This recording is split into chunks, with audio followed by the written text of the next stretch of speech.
Bom dia, iniciamos a aula então, dando continuidade à filosofia, ética e cultura. Deixa eu ajeitar aqui. Estamos aqui então na segunda aula. Então vamos falar um pouco sobre o imperativo hipotético e o imperativo categórico. Então, essas são as duas, né, os temas, né, que nós iremos desenvolver aqui na nossa aula aqui, ok? A priori, então, pensaram a questão do imperativismo, né? Ou do imperativo, desculpe, né? Vocês têm na página de vocês lá 109, né? Então, você tem o imperativo hipotético e o imperativo categórico, né? Por intermédio do pensamento kantiano de Immanuel Kant, né? Essa figura que aparece na imagem de vocês aqui, ok? Então, bem, primeiro, nós pensemos numa racionalidade, né, a partir de Kant, tá? Mas uma racionalidade que vai se desenvolver na Idade Moderna, tá?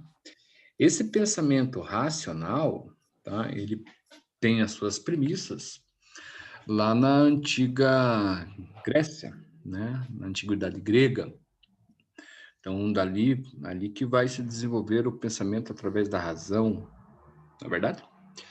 Então, a razão para a Grécia Antiga, ela difere para a idade em que Kant está desenvolvendo o seu pensamento. Legal? São praticamente aí 2000 anos aí, né, que separa, né, o pensamento ou as considerações a respeito do racionalismo da razão. Tá? Então, na antiguidade grega, olha lá, as teorias éticas desenvolvidas pelos filósofos nesse período são consideradas racionalistas, né? Então, tudo premissa da razão do ser humano. De veras, né? É a racionalidade que nos faz, né, diferente de outros seres vivos no mundo, não é verdade? Então, foram os gregos que assim, eles têm o mérito dessa, né, desse desenvolvimento, né, do pensamento racional. Mas não são os únicos. Né? Antes mesmo dos gregos, nós temos outros, né, outras culturas que pensaram, olha, e se pensaram, foram racionais. Por mais que não considerassem o racionalismo, né, como força motora, né, para o ser humano criar, para o ser humano se desenvolver, para o ser humano viver em relação com o outro ser humano e com a natureza. Tá? Então, os gregos, de uma certa forma, eles normatizam isso, né? Eles instituem isso. Bem, posteriormente, né, então, aqui, ó, então, ainda conforme a Grécia Antiga, ou o pensamento racional, ou o pensamento racionalista, né? Então, nós temos ali, ó, a busca do bem pela natureza humana foi marcada pela racionalidade. Então, o que é a busca do bem com relação, né, marcada pela racionalidade? É a relação que você tem com a natureza do próprio ser humano e com a natureza, né, a qual o ser humano vive, né? Por exemplo, vou dar um exemplo disso daí com a atualidade. É irracional, chega a ser irracional hoje, nos dias atuais, né, a nossa relação com a natureza, com os meios, né, na natureza que temos para a nossa sobrevivência. Quase chega a ser irracional, é ilógico você saber que se você tem vamos colocar um espaço onde você tem que plantar, né? Você precisa plantar porque você precisa, né, Eu já desse, vou. Só vou terminar aqui. você precisa desse alimento, você precisa se alimentar Fecha a porta, através do que por favor. através do que a terra lhe dá, né? você passar por cima disso e resolver fazer um prédio ali, você está sendo irracional. Você precisa viver, né? E você precisa viver, né, por intermédio do quê? Né? Por intermédio do que você vai, ou da sua alimentação, cara, do que você vai, né, se alimentar, certo? É, e que vai lhe tornar né, um ser humano com todas as propriedades de um ser humano para a sobrevivência. Né? Você tem que estar forte. Para você estar forte, você tem que estar bem alimentado. É irracional você, uma empresa, vamos colocar assim, poluir o rio em prol ao progresso. É irracional uma empresa hoje, né, poluir o ar em prol ao progresso. E uma série de coisas. É quase irracional o número de carros que se fabricam hoje, né, sabendo que cada carro polui, tem uma parcela, né, negativa, né, considerável para vamos colocar o efeito estufa, né?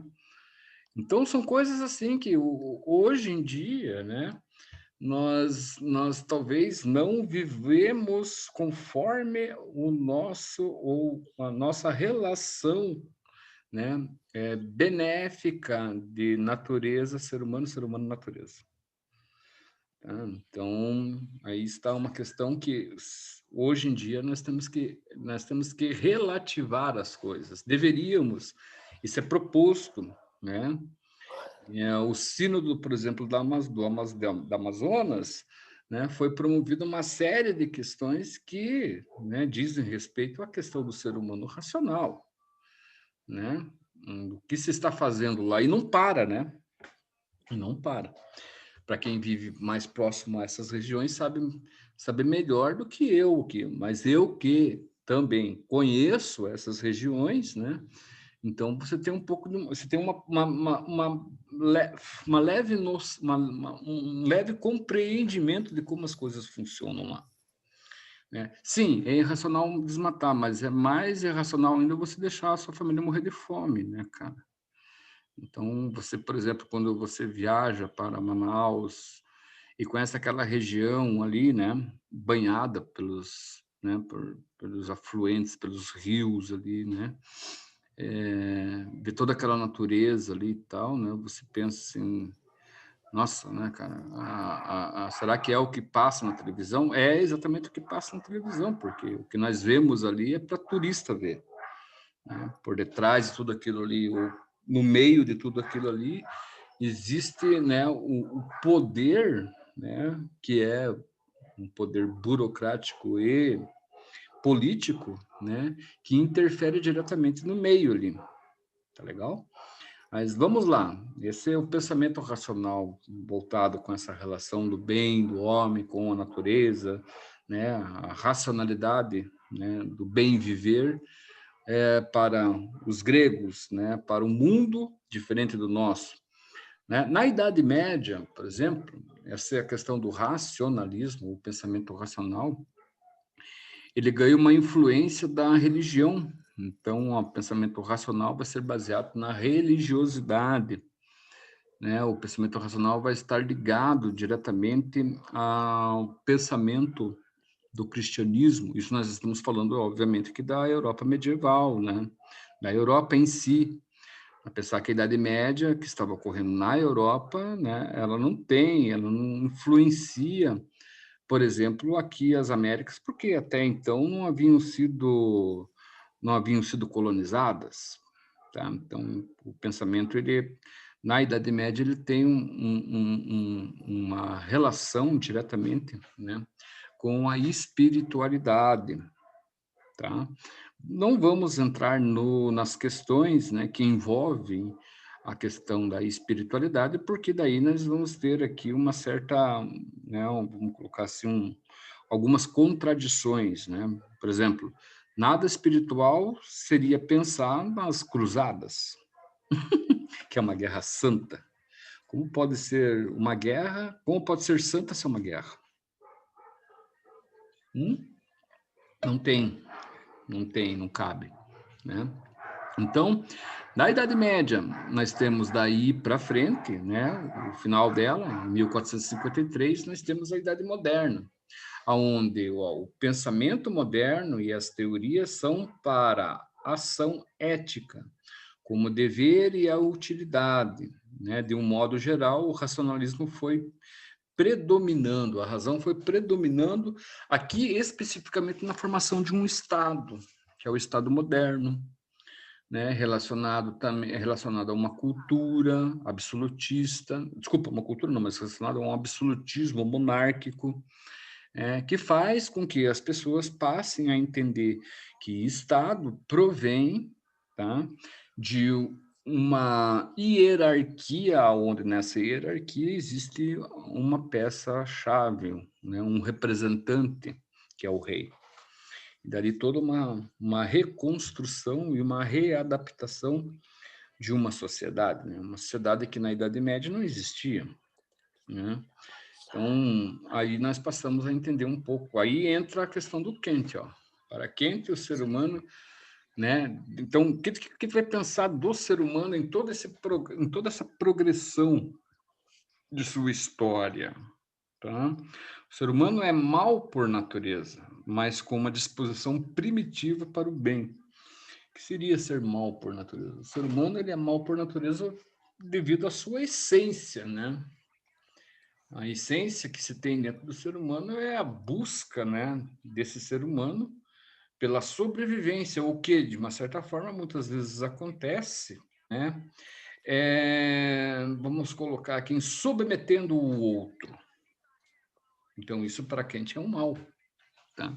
Mas ele tem, lá no princípio, né, ele tem uma disposição para o bem, ou seja, entre esse bem, entre esse mal, existe o bem, né, em que ambos podem ser, eles têm, né, eles são desenvolvidos, mas isso só vai ocorrer se existir, certo? O quê? O imperativo. Nós vamos ver o que é imperativo, né, que tem relação diretamente com a moral. E, de fato, né? Nós vamos ver aqui, por exemplo, o que é o ser humano. Vocês já imaginaram, vocês já pensaram, vamos colocar assim, vocês já pensaram como o mundo seria se vocês, né, tivessem a oportunidade de ser e agir como vocês, como a sua natureza pede? Né? Eu não gostaria nem de pensar a respeito. É uma coisa muito introspectiva, cara, né?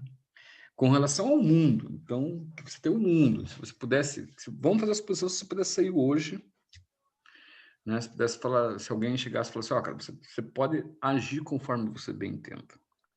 Como é que você faria? O que você faria? Né? Primeiramente, talvez, eu não sei, mas assim, eu estou dando uma aula, né, hipotética. Nós vamos ver o que é isso, né? Mas provavelmente você pensaria, vamos colocar assim, você seria o pensamento seria quase egocêntrico, no sentido de não quero só hoje.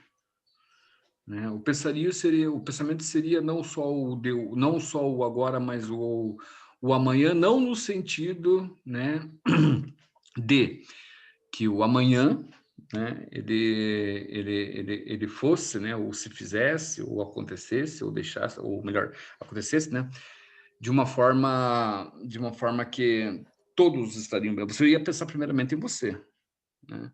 Então, tudo que você, de repente, fosse fazer hoje, tivesse a oportunidade de fazer hoje, você gostaria que fosse, mas você queria que repetisse isso, por mais que você não tivesse as condições, né, de hoje.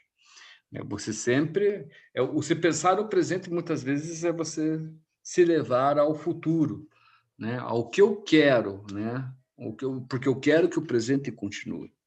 Eu quero que as coisas boas que aconteçam hoje continuem, mas ao mesmo tempo, né, se for uma coisa ruim, eu quero que não.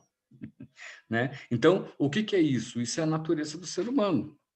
O que é o ser humano? Ele se identificar, né, dentro de outros, né, de uma sociedade, né, como um indivíduo, né, onde ele, né, tem a prioridade.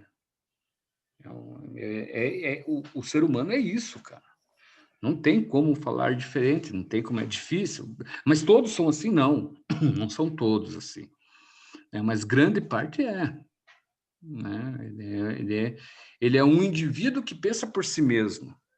Né? E muitas vezes só a si mesmo. Nem o parente entra na lista. Tem dessas, cara. Então, o Kant, né, ele pensa ali sobre duas relações a partir desse pensamento, que é o ser humano, né, com o imperativo hipotético e o imperativo categórico. Para Kant, graças à racionalidade, ou seja, a razão, né, a vontade humana seria capaz de escolher aquilo que era bom. Então, graças ao racionalismo, graças à razão, nós, ou seja, a vontade do ser humano, ela está ligado a essa razão. Caso contrário, a coisa tomaria um rumo diferente.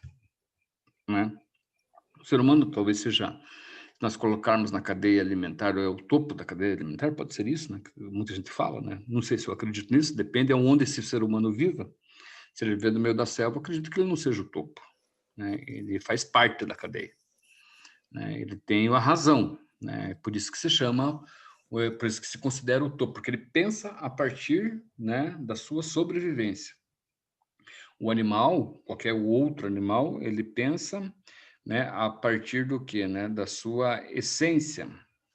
É diferente, né? Da sua essência. Ele pensa a partir da, como se diz, eu já veio o nome agora, a sua relação com a sua sobrevivência está ligada à sua intuição, né? Então, o ser humano ele tem a racionalidade, esse ponto que o faz diferente, tá? Então, será? Mas vem cá, veja, se o ser humano ele é imperativo, ele tem a racionalidade, por quê? Porque, né, ele continua e age ainda conforme o ser humano de séculos atrás, até de milênios atrás. Né? O que impede o ser humano de ir para frente? Porque nós não estamos, nós vivemos num mundo onde nós não damos um passo à frente, né, sem que este seja plenamente conhecido. O que faz? É o que Kant coloca aqui, ó. O ser humano é mau por natureza. Por quê? Porque mesmo com todos os exemplos e mesmo com toda a tecnologia, ainda assim, tá? Tudo que nós produzimos é para quem possa pagar, é para quem possa ter. Nós não fazemos em prol a todo ser humano no mundo. Prefere-se desperdiçar comida do que doar comida. Por isso, o ser humano é mau por sua própria natureza. Tudo bem com vocês aí? Tá? Então, o que se torna imperativo segundo Kant? Imperativo, para ele, é a lei moral. O que é a lei moral? Bom, a moral, ela é a premissa do que posteriormente nós vamos entender como ética. Nós só pensamos numa ética a partir do momento que exista uma moral. O que é moral? Bem, a moral, pode-se entender a moral de um modo geral, tá? Ou seja, uma moral mundana, onde as coisas são relativas ao tempo e ao espaço, como pode-se entender uma moral que transcende isso. A moral que transcende isso não é o caso aqui do nosso estudo, mas a moral que transcende a questão da humanidade é a fé, é a religião, né? É a moral, é o pensamento da moralidade ligado ao mundo externo, É o pensamento da moralidade, como eu falei, transcende, né? Transcendente, né? Ligado ao quê? À esperança de, né, de uma vida e de um mundo melhor que não este. Tá legal?